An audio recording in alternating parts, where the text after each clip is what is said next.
우리 서천이 배출한 그런 영화인들 중에서 이강천 감독의 피아골, 빨치산 이야기 현장인 피아골을 한번 직접 가보자. 그 살아있는 역사가 아직도 그 남아있는 그런 작품이기 때문에 그래서 오늘 이렇게 이곳을 온 것 같고, 보면은 옛날하고 모습이 많이 달라졌는데 이 가운데 우리 민중들의 그 순환이 이 골짜기마다 배어 있다는 걸 좀 알고 갔으면 좋겠습니다. 1950년대 한국 영화를 대표하는 감독 이강천. 그의 대표작 피아골은 6.25 전쟁 이후에 전라남도의 지리산 일대에 잠복해서 항전하던 공산군 빨치산의 파멸을 그린 작품입니다. 이번 탐방에서는 영화 피아골의 지리적 배경이 되는 지리산의 피아골에서 이강천 감독에 대한 이야기를 들어보고, 같은 지리적 배경을 갖고 있는 또 하나의 걸작, 소설가 조정래의 태백산맥 문학관으로 함께 떠나봅니다.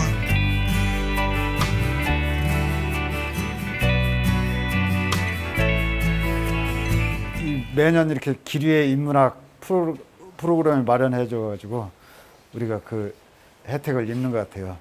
이강천 감독의 그 고향이 석촌이란 거예요. 종천면 석촌리. 아주 부촌이었대요.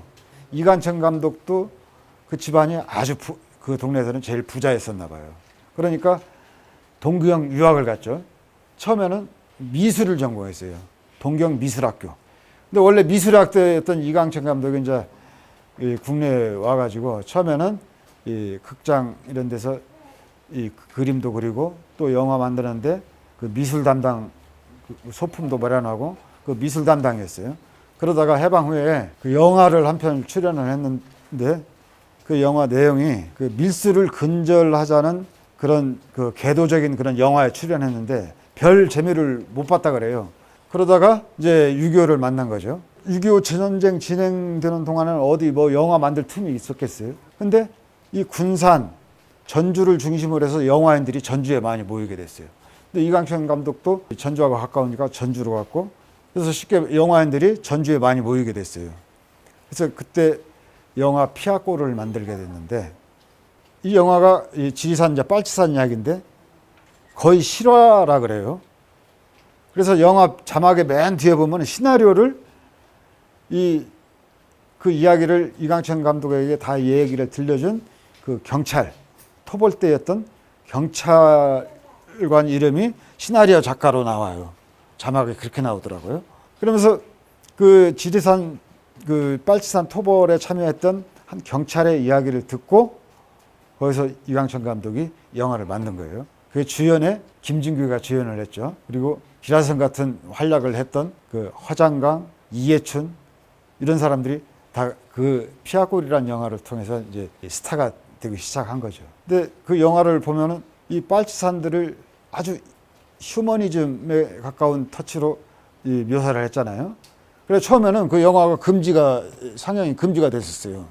이 빨치산들을 너무 인간미 있게 그렸다 해가지고. 근데 나중에 다 영화를 보고 나면은 결국 이런 빨치산 투쟁을 해서는 안 되겠구나, 이런 생각을 들게끔 만들거든요. 철저하게 패배하잖아요. 그러니까 아주 알고 보면 훌륭한 반공 영화이기도 해요. 그래서 나중에 이제 상영이 허용됐는데 그 영화가 나와가지고 대히트를 쳤죠. 그러니까 이강천 감독을 이 전국에 알리고 했던 그런 대표적인 영화고, 그러다가 이강천 감독은 이제 사극 쪽의 영화를 많이 찍었고, 그러면서 17년 동안 활동하면서 전부 28편의 영화를 찍었어요. 이장호 감독을 비롯해서 그 문학의 인물들, 이런 분들이 1년에 한 번씩 모여서 이강천 감독을 추모하는 그런 모임을 갖는다 그래요.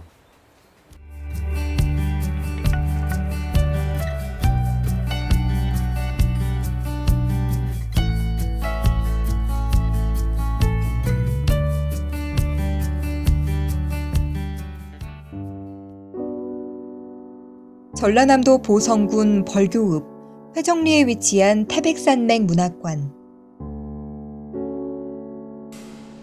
2008년 11월 21일 날 완공된 이곳은 소설가 조정래 씨가 쓴 대하 역사소설 태백산맥의 문학적 성과를 기리고 통일에 이바지하기 위한 취지로 보성군이 주도해 세운 문학관입니다. 세계적인 건축가 김원 씨의 디자인을 바탕으로 과거 분단의 아픈 역사를 끄집어내기 위해 벌교읍 제석산에 등줄기를 잘라내어 지었으며 통일을 염원하는 마음으로 건물은 북쪽을 향하고 있습니다.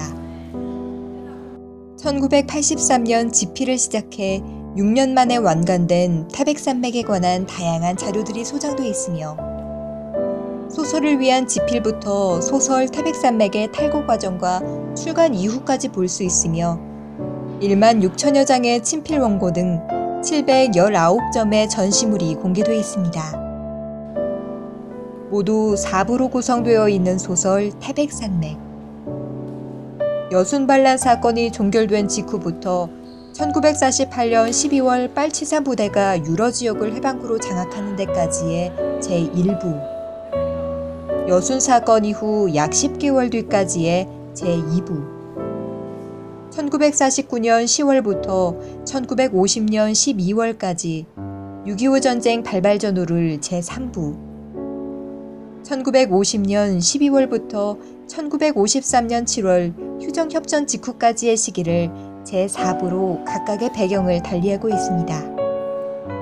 저마다 순수한 뜻을 세우고 그것을 실현하고자 하는 치열한 삶을 살았던 중심인물 대부분이 그 뜻의 실현에 이르지 못하는 것으로 그림으로써 소설 태백산맥은 이 시기 역사 전후의 비극성을 증언함과 동시에 그들이 해결하고자 했던 과제들이 해결되지 못하고 이후 역사의 과제로 남겨졌음을 강조하고 있습니다. 이쪽 탐방하기 기회를 생겨가지고 저도 마음이 뿌듯하고 한결 좋네요. 강연을 들을 때 제가 마음적으로 이제 모든 걸 더 배우고 이렇게 해가지고 저는 항상 마음이 뿌듯하게 오늘 탐방을 잘 왔다고 생각합니다.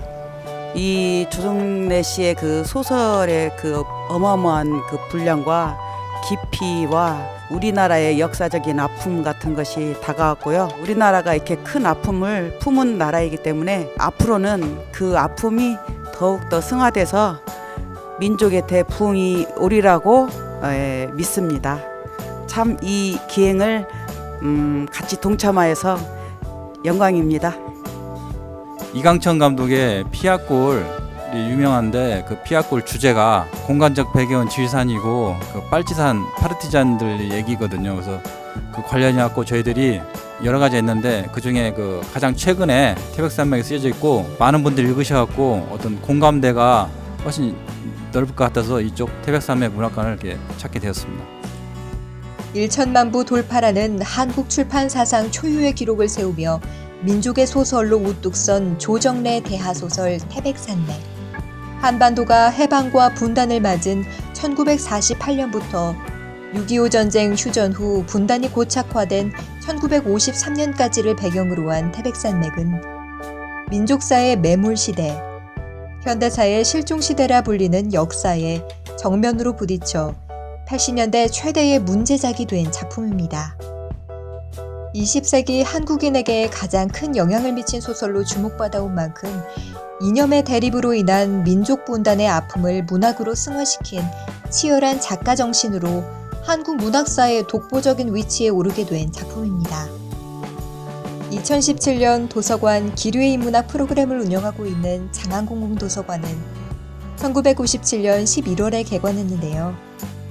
서천 군민의 평생교육과 정보 서비스를 제공, 그리고 지역 주민의 문화예술 향유를 위해 다양한 독서문화 프로그램을 진행하고 있습니다.